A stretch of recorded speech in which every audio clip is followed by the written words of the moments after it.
Hello friends, welcome to Defence Matrix. तो कल हमने बात करी थी कि कैसे चाइना ने अपनी PL-16 मिसाइल को लेकर स्पेसिफिकेशंस सामने रखी हैं, जहाँ पर हमने बताया था मैक्स रेंज वहाँ पर 300 किलोमीटर के आसपास की अचीव हो रही है। हमने सिनेरियोज भी एक्सप्लेन किए थे कि कहाँ तक इसकी इफेक्टिवनेस रहेगी। ऑल्दो पता नहीं वो वीडियो कैसे क्रैश हो गया था, ज़्यादा लोगों तक उसकी रीच पहुँची नहीं, लेकिन बहुत इंपॉर्टेंट डिस्कशन वहाँ पर किया गया था।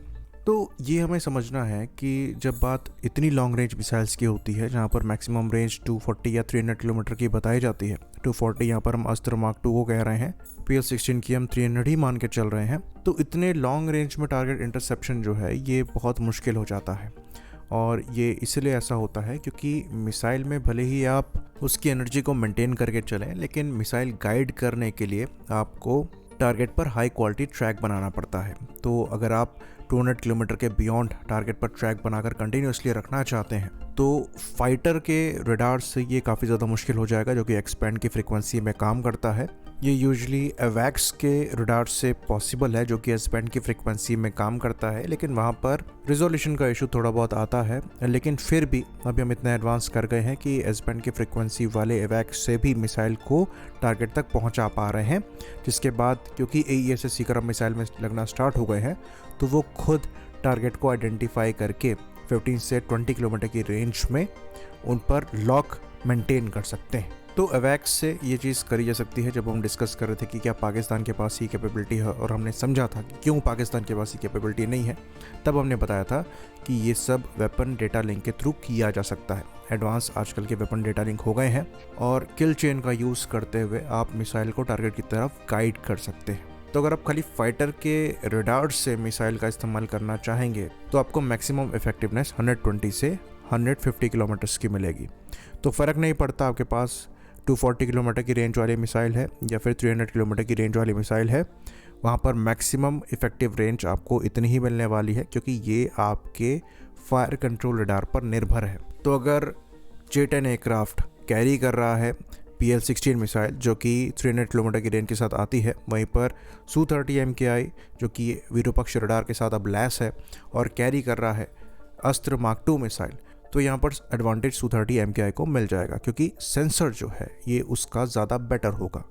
तो फाइटर के केस में ये होता है, लेकिन जब एवैक्स आ जाता है पिक्चर में तो चीज़ें बदल जाती हैं। तो फिर अब सवाल पूछेंगे कि 240 किलोमीटर की रेंज को फिर 300 किलोमीटर की रेंज, इतने लॉन्ग रेंज में मिसाइल बनाने का मतलब क्या है, जब इफेक्टिवनेस 200 किलोमीटर के पास ऑलमोस्ट सिमिलर मिलती है। इसके पीछे रीज़न ये है कि अगर आपकी मिसाइल 300 किलोमीटर तक इफेक्टिव है, इसका मतलब ये है कि वो अपनी एनर्जी जो है लंबे समय के लिए मेंटेन कर सकती है। तो उसी 200 किलोमीटर की रेंज में जो नो एस्केप जोन होगा वो लॉन्ग रेंज वाली मिसाइल का ज़्यादा होगा। फॉर इंस्टेंस, अगर PL-16 और अस्त्र मार्क 2 आप 200 किलोमीटर की रेंज में देख रहे हैं, तो जो नो एस्केप जोन है वो PL-16 का अस्त्र मार्क 2 के कंपैरिजन में ज़्यादा होगा, लेकिन ये डिफरेंस बहुत ज़्यादा नहीं होगा। तो यहाँ पर जो नो एस्केप जोन है ये 100 से 130 किलोमीटर का लेकर चल सकते हैं PL-16 के लिए, और इसी में 10-20 किलोमीटर आप अस्त्र मार्क 2 के लिए कम कर लीजिए। और इसलिए मीटियोर मिसाइल को दुनिया की one of the best air to air missile बताया जाता है, क्योंकि वहाँ पर एनर्जी जो है आप कंट्रोल कर सकते हैं, थ्रस्ट थ्रॉटलेबल होता है। तो अगर टारगेट लास्ट में ज़्यादा मनूवर कर रहा है मिसाइल से बचने के लिए, तो मिसाइल के पास फिर से अपने थ्रस्ट को ऑन करके एनर्जी गेन करने का मौका रहेगा, जो कि किसी भी ड्यूल पल्स मिसाइल या फिर सिंगल पल्स मिसाइल के पास नहीं होता है, क्योंकि यहाँ पर टाइमिंग के साथ आपको जो थ्रस्ट हैं या फिर मोटर्स हैं वो सेट करनी होती हैं। तो भले ही मीटियोर की रेंज अगर आप 200 किलोमीटर लेकर चल रहे हैं और PL-16 की आप 300 किलोमीटर लेकर चल रहे हैं, तो सेम रेंज में मीटियोर ज़्यादा इफेक्टिव होगी PL-16 के कंपैरिजन में, और ये बेनिफिट आपको लॉन्च एल्टीट्यूड से भी मिलेगा। तो अब 200 किलोमीटर के बियॉन्ड अगर आपको PL-16 जैसी मिसाइल या फिर अस्त्र मार्क 2 जैसी मिसाइल की इफेक्टिवनेस को कम करना है, तो आपके पास ऑप्शन है जैमिंग का। आपको ये इंश्योर करना पड़ेगा कि जो एनिमी का एवैक्स है वो इतना दूर तक आपको ना देख पाए, और आपको इतने इफेक्टिव जैमर्स लगाने पड़ेंगे कि उनके रडार को बर्न थ्रू ना मिल पाए, जिसके लिए एस्कॉर्ट जैमर्स का इस्तेमाल किया जाता है। अब इस केस में भी होम ऑन जैम कैपेबिलिटी वाली मिसाइल्स आती हैं, जो कि जैमिंग सोर्स की तरफ अपने आप ही गाइड हो जाती हैं, तो उसके भी सॉल्यूशंस हैं। जैमिंग पैटर्न को लेकर आप मिसाइल को कंफ्यूज कर सकते हैं, डिफरेंट जैमर्स को लगाकर मिसाइल को कंफ्यूज किया जा सकता है। पर ये चीज़ हमें ध्यान में रखनी है कि मॉडर्न कॉन्फ्लिक्ट जो है ये सेंसर की लड़ाई है। ये जो लॉन्गर रेंज इनेबल हुई है ये सेंसर्स के थ्रू ही इनेबल हुई है, क्योंकि पहले भी मिसाइल जो है ये लॉन्ग रेंज जा सकती थी लेकिन उतना दूर गाइडेंस देने में दिक्कत होती थी। आज क्योंकि सेंसर्स बेटर हो चुके हैं तो अब लॉन्ग रेंज में गाइडेंस प्रोवाइड करा पा रहे हैं, इसलिए long range air to air missiles आ रही हैं। तो इंडिया को बहुत ज़रूरी है फोकस करना एस्कॉर्ट जैमर्स पर और डेडिकेटेड जैमर्स पर फाइटर प्लेटफॉर्म्स में जो लग कर आए। चाइना जो है इस पर काम कर रहा है। J-16 के डी वेरिएंट्स उनके द्वारा बनाए गए हैं, इवन नेवल फ्लैंकर्स के भी उन्होंने EW वेरिएंट्स बनाए हैं, जैसे कि J-15D। तो इन लॉन्ग रेंज मिसाइल का जो काउंटर है ये बेटर EW कैपेबिलिटी है। फॉर्चुनेटली हम फोकस कर रहे हैं सेल्फ प्रोडक्शन जैमर्स पर, और हमारे जितने भी प्लेटफॉर्म्स हैं इंक्लूडिंग तेरस मार्क 1 ये as standard self production jammer के साथ आएंगे, वो भी गैन बेस्ड AES से जैमर के साथ। तो BVR कॉम्बैट में अस्त्र मार्क 2 और PL-16 में ज़्यादा डिफरेंस नहीं होगा, भले ही ऑन पेपर दोनों की रेंज में 60 किलोमीटर्स का डिफरेंस है। अल्टीमेटली यहाँ पर डिसाइडिंग फैक्टर जो है ये सेंसर्स हैं, और ये बात हम कह सकते हैं कि इंडियन एयरफोर्स EW कैपेबिलिटी पर खासकर फोकस कर रही है, और हम एस्कॉर्ट जैमर्स को भी लेकर आ रहे हैं।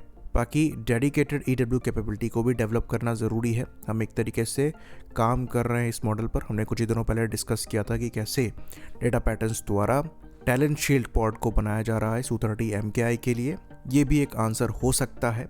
बाकी ये जो लॉन्ग रेंज के मिसाइल्स है ये ज़्यादा बड़ा थ्रेट है सपोर्ट प्लेटफॉर्म्स के लिए, जैसे कि एवैक्स हो गए, टैंकर्स हो गए, जिनका RCS बहुत ज़्यादा बड़ा है और लॉन्ग रेंज से वो दिख जाते हैं। एवैक्स भी उनको ट्रैक कर पाता है, और जैमिंग के बाद भी उनके RCS की वजह से वो बर्न थ्रू होकर भी नज़र आते हैं, और गुड क्वालिटी ट्रैक उन पर मेंटेन किया जा सकता है। फाइटर्स के लिए सिनेरियो बदल जाता है। अगेन यहाँ पर lower RCS important role play करेगा, और इसीलिए हम कहते हैं कि 5th जनरेशन फाइटर प्लेटफॉर्म किसी भी 4 या 4.5 जन प्लेटफॉर्म से बेटर है, क्योंकि लो विजिबिलिटी एक की रोल प्ले करती है BVR कॉम्बैट में। और इसीलिए हमारा आर्ग्यूमेंट है कि अगर हम रफाल ले रहे हैं वो ज़रूरी है, लेकिन अगर हमें 4-5 साल या फिर आने वाले 10 साल तक एकदम ही एडवांटेज लूज़ नहीं करना है तो 5th जनरेशन कैपेबिलिटी को रखना ज़रूरी है आर्मका से पहले भी, क्योंकि मॉडर्न BVR कॉम्बैट में ये एक की रोल प्ले कर सकता है। तो रफाल एनफ नहीं है, आपको और डिफरेंट चीज़ों पर काम करना पड़ेगा साथ में ही अगर BVR कैपेबिलिटी को एनहेंस करना है। अस्त्र मार्क 2 डेफिनेटली आपके लिए की है, पर अकेले उससे फ़ायदा आपको नहीं मिलेगा। कॉम्बिनेशन में आपको जैमिंग कैपेबिलिटी चाहिए, वेपन ग्रेड डेटा लिंक चाहिए, पावरफुल एवैक्स चाहिए, और खुद के प्लेटफॉर्म में भी पावरफुल सेंसर चाहिए। आई होप क्लैरिटी यहाँ पर रही हो। इसी बात पर इस वीडियो को हम ख़त्म करेंगे। लाइक करिए, सब्सक्राइब करिए। जय हिंद।